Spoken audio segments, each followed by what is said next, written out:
Министерството за финансии го скрои ребалансот на буџетот. Повеќе пари се предвидени за општините, повисоки плати, пензии и здравството, но предвидени се и повеќе средства за субвенции.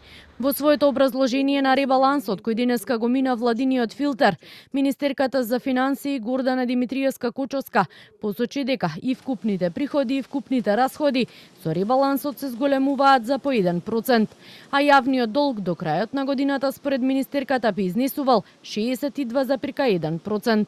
Вршиме реалокација на средства помеѓу буџетските корисници, да обезбедуваме средства за непречена исплата на плати, пред се во Министерството за внатрешни работи, каде обезбедивме раст на платите на вработените од 10%.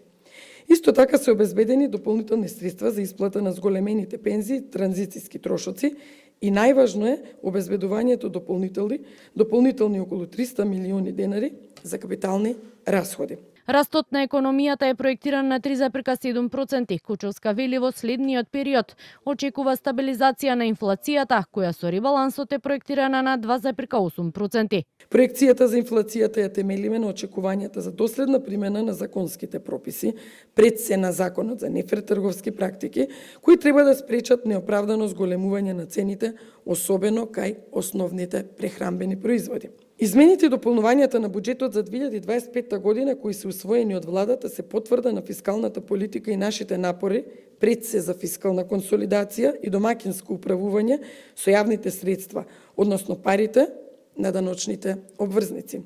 Буџетскиот дефицит останува непроменет од планираното, односно 4% од БДП, а како што рече Кочовска, тој е понизок од остварениот дефицит минатата година. На среден рок планот на владата, како што рече, е да имаме макроекономска стабилност со повисок економски раст и подобар живот за граѓаните. Измените и дополнувањата на буџетот сега треба да бидат испратени на усвојување во законодавниот дом.